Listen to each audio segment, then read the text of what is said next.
first. Things that I've been meaning to mention, little background things. Why did I say it was a moldy barley cake? Some of your translations didn't say so. Well, because they didn't know so. A lot of those translations are old. Well, where do we get this information from? We get it from the words themselves and their meaning. Well, why didn't they know it before? Because we know more about the meaning of the words with every passing day. The word for barley cake happens to be a Hapax legomenon. Hapax legomenon, Latin phrase, used throughout biblical studies to mean a word occurring in the text, how often? Once. Okay? And when it occurs only once, what do you hope? Yeah, that's right. Now, what aids do scholars use to help them figure out the meaning of a hapax legomenon other than context, which any 3-year-old who can speak Hebrew could figure out context? Is there anything beyond that? Well, sure. There are the cognate languages. Cognate, cognate. In other words, you'll see when you're reading biblical studies, what are the cognate languages? Well, those are the parallel languages. What's a cognate to Spanish? Please? Yes, a closer one? Portuguese? Yes. Another? Latin? Yes. What are some cognates to biblical Hebrew? Aramaic. Yes. In fact, there's a couple of places in the Old Testament, to wit, Ezra, Nehemiah, and 6 chapters of Daniel, which are written in Aramaic, not Hebrew.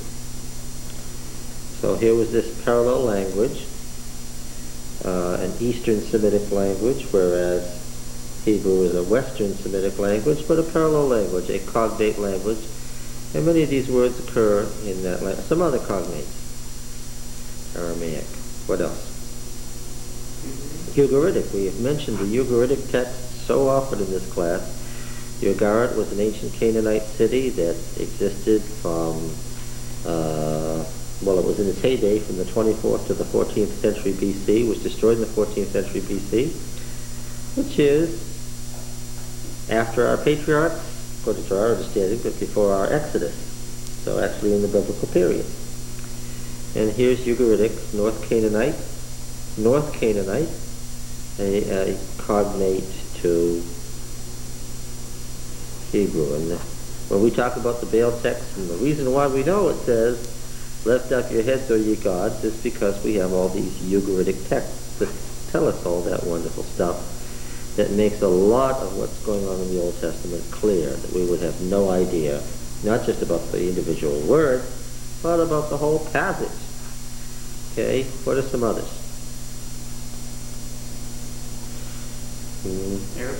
Arabic, yes. In fact, Hebrew is Old South Arabic. Well, it is. In many ways, its closest relative is Arabic. And often a word that doesn't make much sense has another meaning, or else it's a word that occurs only once. Arabic will help solve that problem. What are some others? Well, there's that great international language of the ancient world, Babylonian, that is to say, Akkadian, for the name Akkad. Babylonian official name is Akkadian. We can read Akkadian and find out very often what a word or a phrase or a series of words or a whole passage has in it. What else? No, but Africa is close in one way. And that is that ancient Egyptian had many words that were related. Because after all, it's only 70 miles down the Gaza Strip till you come to Egypt. And very often, ironically, an Egyptian text will tell you what a passage in the Old Testament means. Yes. And then there's another way, and that has to do with versions of the Old Testament, which is something different. Here in Judges, very often we're reading in the Masoretic text and there are big long gaps. The scribe who copied Judges was either hard of poor eyesight, and I mean that, or hard of hearing, because a lot of these copies were made as a lector read it out, and scribes sitting at different tables copied it along. How do we know? Because there's a kind of error found in the biblical text so often that we know that's the way it had to be done. What kind of error is that? Words that sounded like homonyms are frequently substituted by error. Somebody heard the word read and wrote R-E-A-D instead of R-E-E-D. Yeah, typical example in English of a kind of homonym error that you get, and you see, it's wrong word. They intended to say da-da. Okay. Yes? Even if they're copied, I've got to be 4, but it's actually 2 and 7, isn't that trace the back of the Yeah. 2 and a 7 look like a 4 because of the way it was written, and so now it's being copied as a 4.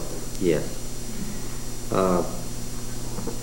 Particularly before the Aramaic square script, Old Hebrew had a whole host of letters that look so much alike that it's a nightmare. And therefore, frequently you find this is a confusion of an R and a D, an H and a T.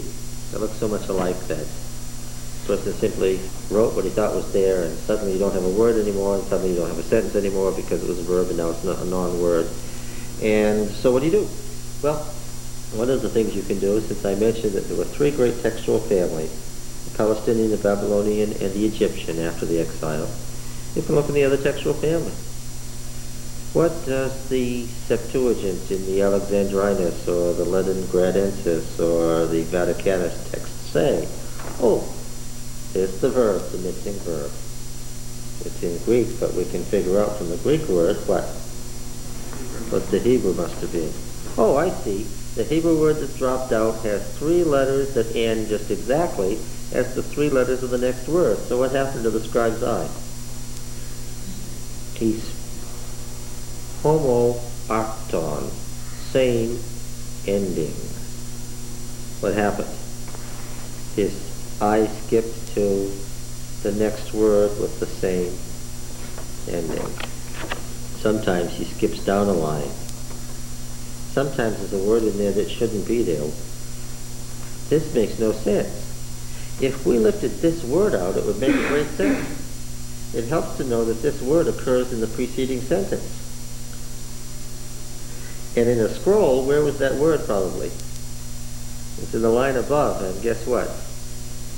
He has copied it into this line because the word just before or after it looks like the word he's writing, and common mistake. Sometimes the text will say the same thing over again.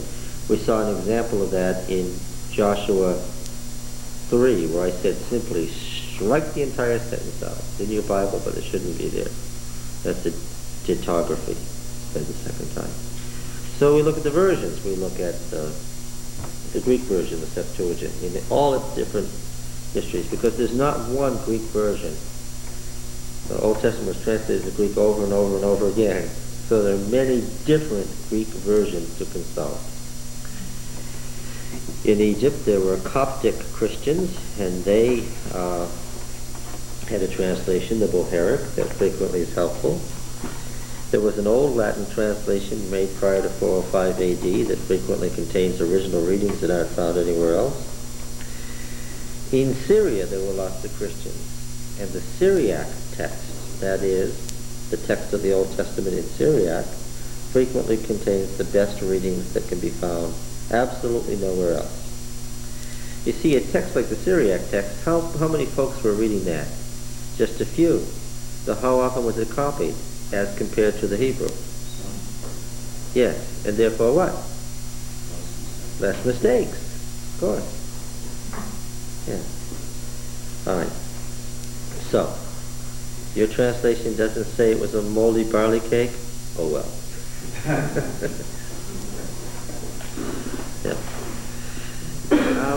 What verse was that again in the movie from? I don't know, it's in the Gideon story. 12, 7:13. Well, I just used that as one example of a hapax, a one-time occurring word, and what happens when you get such a word and what you do about it. Did we mention them all? Ugaritic and Akkadian, Aramaic, Arabic?